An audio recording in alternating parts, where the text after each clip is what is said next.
Hi and welcome back to the channel, and yes, we've still got a lot to do, so let's get going.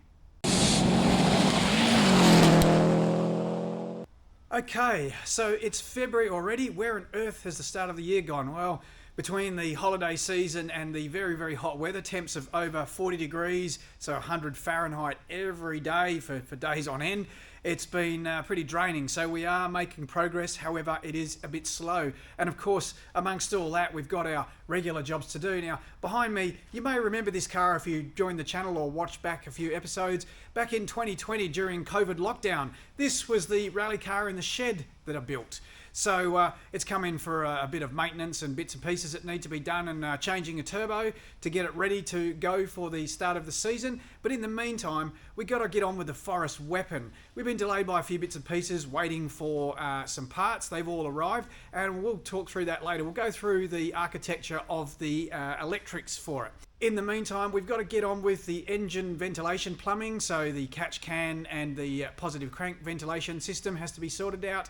We've also got to get the power steering under control and get all that finalised, and do some normal maintenance bits and pieces like the turbo restrictor has been fitted to the turbo, so now we've got to get the turbo back on the car and get that all fitted up, and all the other bits and pieces that need to go under the bonnet before we even think about getting inside the car and getting it all sorted out. We've still got a lot of work to do, and the time is getting away from us rapidly. Okay, so we've got the pickup for the power steering sorted out now. We've got a nice hose there. We've got to make up a small bracket that's going to just hold this hose from flapping around, but that's all nice and neatly sorted out. Turbo's all in and done now. Hose clamp sorted out there that we needed to do. Breather's all sorted out, so yeah. It's getting there.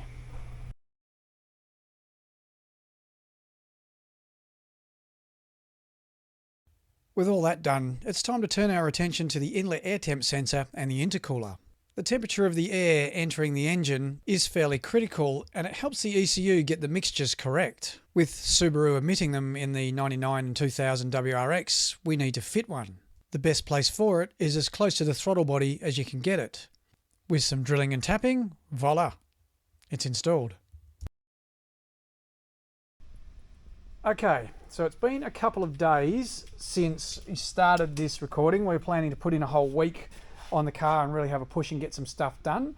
And Damien, what have we achieved in that time frame? Not enough. Not enough, absolutely. We have had hurdle after hurdle after hurdle. No surprises with building rally cars.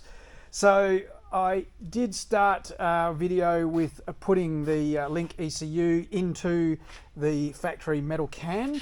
However, whilst we're in there, I realised that needed a CAN bus loom fly lead from Link, so I've had to order that. So at the moment we haven't got the ECU in the can, not that's a major drama.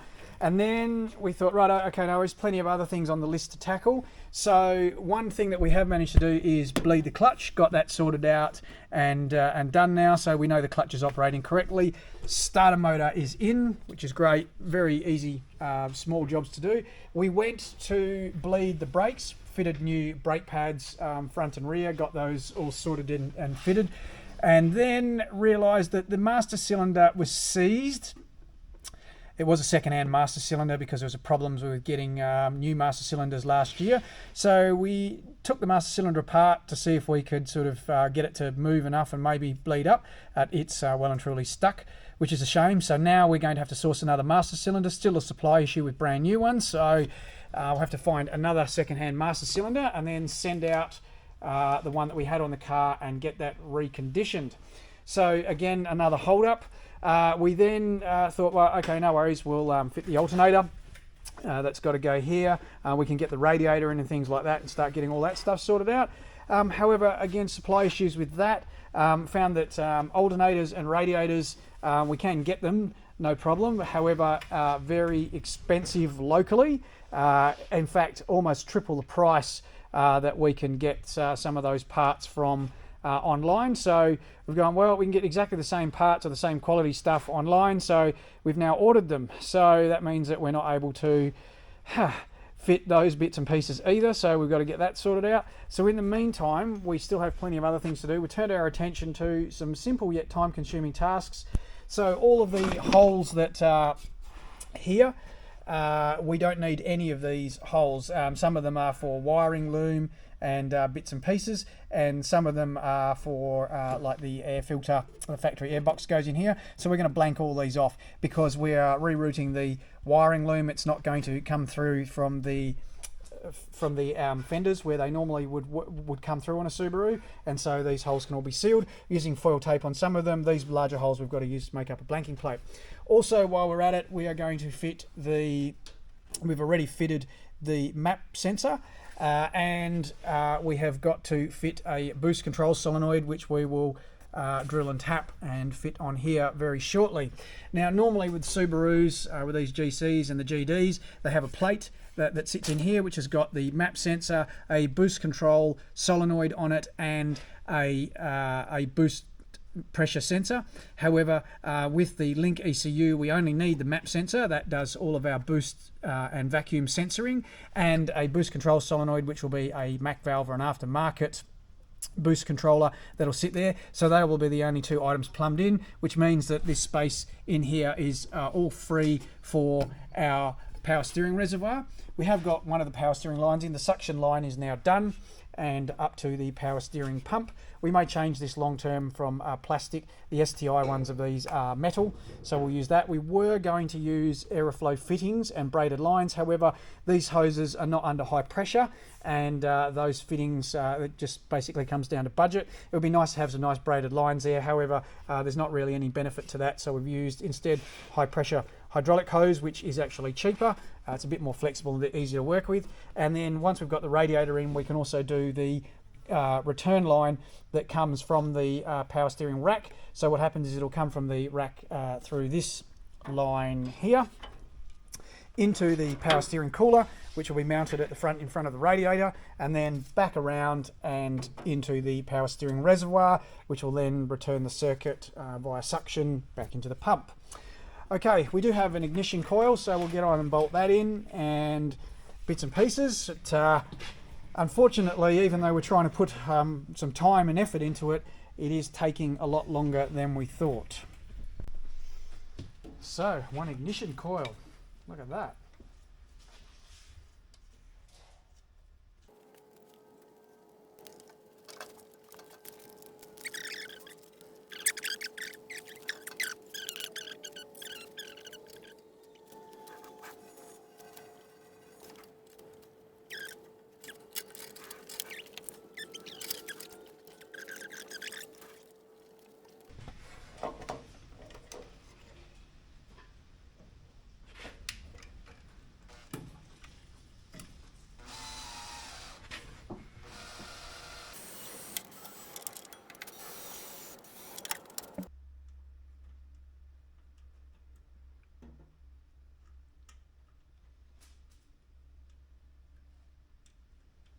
Okay, boost control for this is via a Mac valve.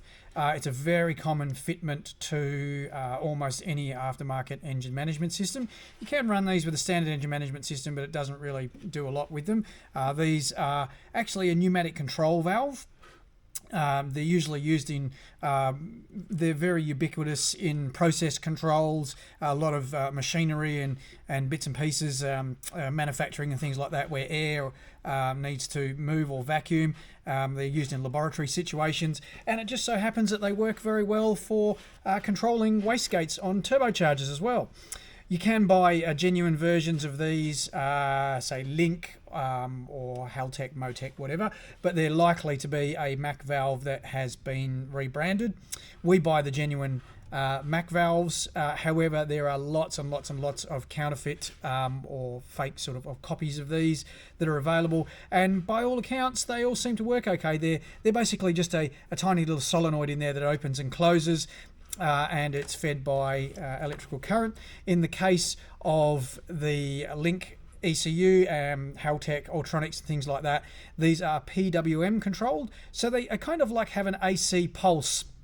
It's called pulse width modulation, and that means the valve can, instead of just being opened and closed, it can be controlled anywhere between opened and closed, so kind of like a tap. So with a normal factory solenoid, boost solenoid, it's purely opened or closed. These have the opportunity to have in between move up and down. So the control of these is a lot more fine. They're also very, very reliable valves. So that's why we use these to control the wastegate. However, the factory boost control solenoids in most cases would work perfectly fine, and it will come down to the tuner who can work that that magic out when they're tuning the car. For our like I said, for ours we use the Mac valves just because there is more fine control available with them. Okay, so with the valve installed, it's just a case of we use liquid Teflon sealant to seal these in. You can use thread tape. They're really designed, these are actually like a taper, so the more that you tighten them up, the more that they are supposed to seal anyway. However, so that we don't have to tighten them in too much, I just use sealant. If you haven't got a bottle of this liquid sealant, this stuff is specially designed as a thread sealant, a liquid thread sealant. It is good stuff, and it makes things much easier than thread tape. However, you've just got to watch the temperature range. If the range is too high, or that the temperatures are too high, then this stuff will melt and not seal as well as you would like. So these just use a 10mm, screw these in and then just give them a tiny nip up, because the thread sealant will be doing its job of keeping it all well sealed in there.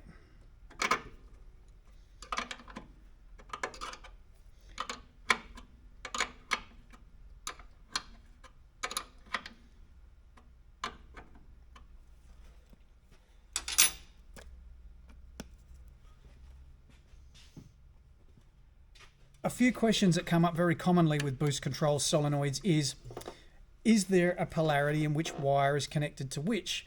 Well, the reality is it doesn't matter. It can be connected either way, so it doesn't matter. So what we're going to do is unpin the standard plug for the standard boost control solenoid, and we will splice the wiring onto this, and then it will use the factory wiring back to the ECU for controlling the boost. So what we've got to do now is plumb this in. This is a 3-port solenoid. Basically, one of the ports will go to the wastegate actuator. One of the ports goes to the turbo, which is probably just out of shot there, to the little nipple which is off of the side of the boost side of the turbo, off the compressor housing, and they're both plumbed back to here. And the third one is waste air, so basically dumping air or bleeding air off, and that particular port will then be, you can bleed them off the atmosphere, and with some of these they come with a little mesh or gauze filter that you can screw over the top, and that will be fine, say in a road application, and I have seen it in rally as well. However, we're going to run a pipe off there and just run it into a tiny little nipple in the inlet for the air filter when we get around to that, just so that we know that there's no chance that dirt and dust can get inside this little Mac valve, or water for that matter, moisture, which could seize it up and then give us problems with controlling the boost. The last thing you want with any turbocharger is to run into overboost where the valve is just stuck wide open, and then the turbo, the wastegate doesn't open, and overboost the engine and cause engine damage. Okay, done. So whilst we wait for some parts to roll up for our forest weapon, let's talk about the electrics and get into that in a bit more detail. Now, 90s models Subarus, so this is the WRX rally car we built in the shed a few years ago, they run mostly on analog control. The easiest way to explain that is basically there are switches for all the controls, things like the headlights, the wipers, indicators, horn, etc. And from those switches, there are wires that run to fuse boxes or relay box somewhere in the car. And then from the relay box, they then run to the functions on the car. And that, for the most part, is very reliable. Touch wood, Subarus actually have pretty good electrics in them, and there's usually not too much problem with it. However, in the forest weapon, we've decided for a number of reasons that we're removing all that. We talked about that in the last video, and we are going to mostly digitally controlled. And so to do that, we're going to use the Link Razor PDM, which we talked about in the last video, and that can run on CAN bus and it can talk to the ECU and do a whole bunch of cool things. However, that comes at a cost. And there's a cost in several directions. Firstly, there's a financial cost for that, obviously, and they aren't cheap for what they are. They will come down in price.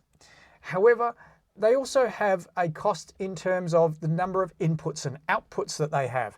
Now, the Razors have 12 outputs. And if you add all those up with all the different functions that you need to run, you know, everything from fuel pumps right through to indicators and lights and horn, there's just not enough outputs. And so we are going to have to think a little bit laterally. Now, granted, we can link Razors together, pardon the pun, so they can be piggybacked together and all connected. However, that becomes expensive. So what we're going to do instead is the Razor will control all of the major functions, things like fuel pumps, ignition system, ECU, cooling fans for the radiator, and even things like low beam and high beam for the headlights. However, everything outside of that will not go through the Link Razor. Instead, we are going to use one of these gadgets. It's called an Arduino. Now, if you don't know what an Arduino is, it is well worth having a bit of a look, a bit of a Google around on it and have a check it out. Basically, it's a open source electronic board or microcontroller, and really you can do almost anything with it. You're only limited really by your imagination. The amount of projects and things that people have dreamt up that these things can be used for is fantastic. And because it's open source, it means anybody can get to it and use the software and program them, and it also teaches about electronics. Now, Arduino is not the only one on the market. There is also another board, a rival board called the Raspberry Pi. And because these things are open source and they're fairly ubiquitous, they're very cheap in cost, which comes to the next problem that we have to face. Effectively, to control the Razor PDM, we're going to control it by CAN bus, as I said in the previous video, and we could have bought off the shelf what they call CAN bus keypads or CAN bus buttons, where basically you've got a button, it's already all set up for CAN bus, you just program what you want that button to control, tell that to the PDM, and away you go, and it's all done. The problem is that there's not enough buttons in the keypad. So again, there's a limitation where you'd need more and more of those keypads, and again, that comes at a cost. So instead, we're going to use the Arduino, and Arduinos have all sorts of additional components that can be connected to them, everything from sensors to all sorts of monitoring equipment, communications, Wi-Fi, even cellular and GPS, and they also have a CAN bus component, a CAN bus transceiver, which allows transmission and receiving of CAN bus signals, which is exactly what we're going to do. So we're going to basically make the Arduino brain talk to the PDM and also be able to receive and transmit instructions on the CAN bus between the ECU, the PDM, and the CAN bus dashboard as well. And by the way, if you're thinking maybe, oh, Arduino, I've had a look at the price of those, the chips are pretty cheap. I don't know that I want a $10 or $20 board, controlling functions in my rally car. Well, actually, dashes, many of the aftermarket digital dashes are actually controlled by Raspberry Pi. And we've had one of those in operation in the VR4 for over a season, and we haven't had a tiny bit of drama with it. Secondly, as far as we're concerned with the Arduino, it's not going to be controlling any of the mission critical functions, which means that if for some reason the thing does pack it in, well, the engine will still run, we can still control the headlights and other bits and pieces that we need to. So therefore we have some confidence that everything's going to be cool. So with the Arduino, what we're going to do is we're going to control non-critical functions with it. So things like the wipers, horn, indicators, and some other bits and pieces that we need to use. And we're going to build our own custom keypad or button pad, and we're going to mount two of them up. One of them is going to be mounted behind the steering wheel, and that'll have limited functions on it, say things like the horn, indicators, headlight switches, etc. And also there'll be a secondary pad which will have more functions on it, which will be between the driver and navigator, mounted over the transmission tunnel. And the idea is that we'll be able to press these buttons will still be analog. They will send an analog signal to the Arduino. The Arduino will convert that into digital in CAN bus, and then instruct the PDM if needed for some of the functions. And the other functions are going to be controlled by an onboard relay board next to the Arduino. So that's how we're going to control everything. It'll be pretty straightforward. The beauty also of using this kind of setup is the Arduino itself and the component boards with it are all relatively cheap. So there's no reason why we couldn't have a duplicate set that's already all pre-configured and programmed, ready to go, and just have it sitting there. And if for some reason there is an issue on a rally and we do need to change it, we simply just unclip it, unplug it, and swap it over, and away we go again. Let's get on to fitting the ECU to the car, or rather fitting the ECU to the CAN. So the first thing that we need to do is we need to get ourselves one of these, or put one of these on. Now this is an earth strap. So basically it might seem a bit odd, but we're using the welding bench because the welding bench is metal, and with electronics, particularly ECUs, inside their metal can or their metal housing, they are well protected and they're pretty resilient. However, once you open the can, the electronic components inside here are very susceptible to electrical charges, what they call static charges, very minute charges, and that can easily damage ECU components. And sometimes the effects of that are not apparent immediately. They can show up later on, and all sorts of weird things can happen. So the easiest way to avoid that when dealing with ECUs, if you're ever going to open an ECU up, is to have an earth strap and work on a conductive surface like a metal bench. So basically this earth strap that I'm wearing here is connected to the metal bench, and the idea is that that the earth strap means that I don't have a different potential to the bench or to the ECU. Everything is all at the same potential, so therefore there is a very low risk of me transmitting some sort of current to this ECU or to any components inside here and causing it damage. Okay, so that's a top tip.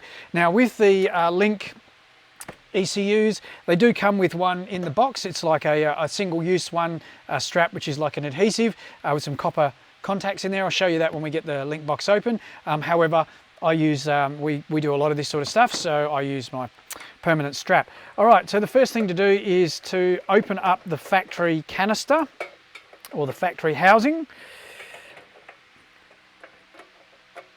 And inside it'll be harbouring the factory ECU board.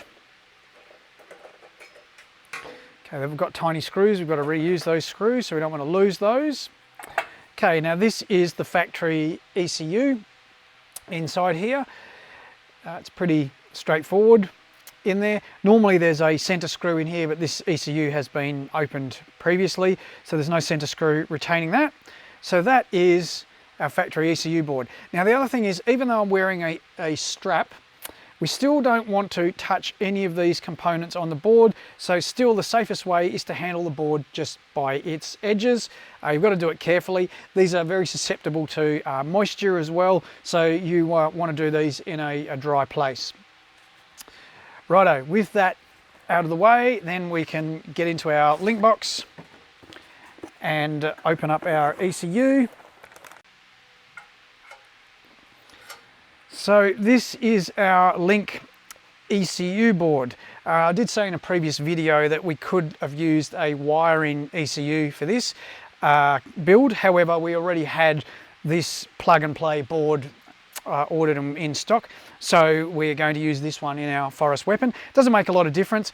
The real major difference with the plug and play boards is the plug and play boards have all of the sockets and pins to match up to the existing wiring loom. So you still remove the old factory board out and put that to one side and put a link board in it, and away you go. However, all the components and the chips in here and the technology is all the modern technology stuff that's hooked up, ready to go.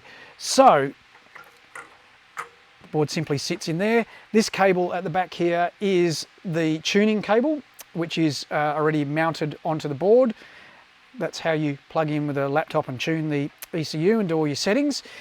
Down the side here, I'm not sure if the camera's going to pick that up that easily, but there are expansion slots around the outside, or expansion ports. So these tiny little plugs on the outside here, you've got 2 for expansion, and then you've got a few more for CAN. We'll talk about the CAN ones shortly.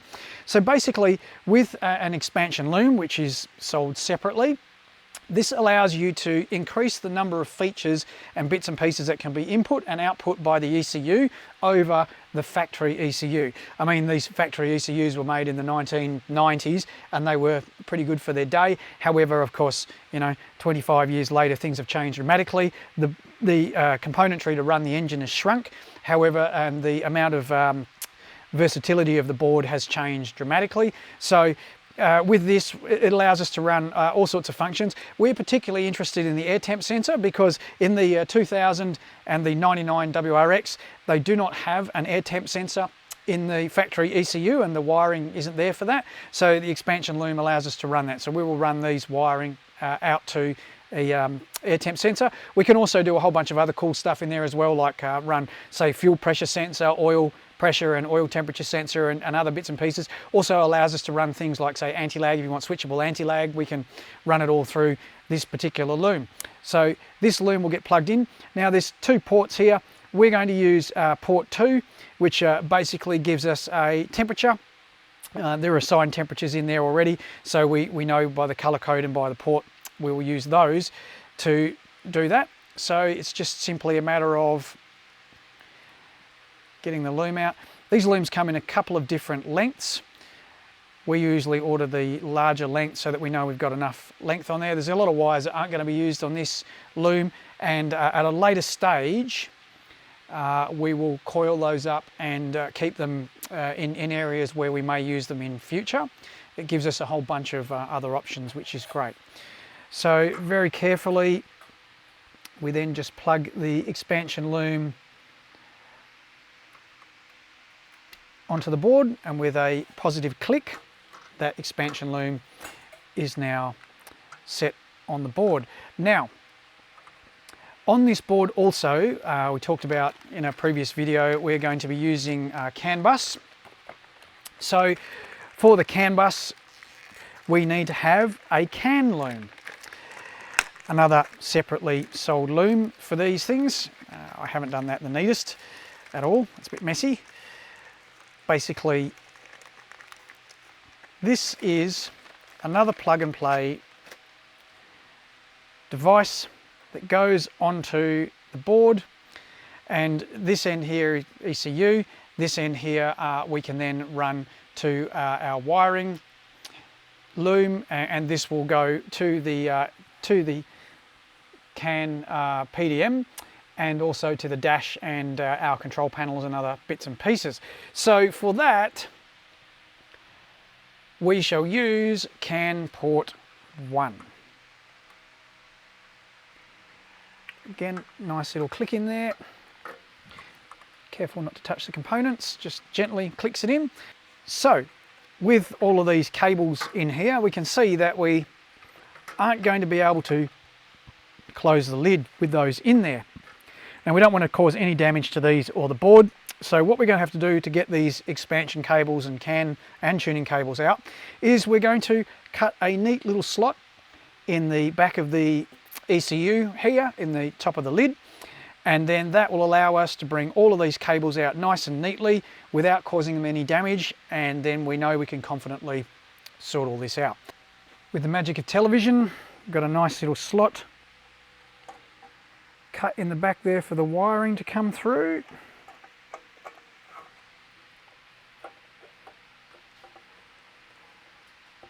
Okay, perfect. Some of you might be wondering, well, if you cut a slot in the back of it, how water resistant, or how resistant to the elements is it? Well, the truth is that these factory ECU canisters are not that water resilient or dust resilient anyway. They're not well sealed. Around here where the ports are is fairly open, so they really don't provide a great deal of weather resistance, for want of a better description.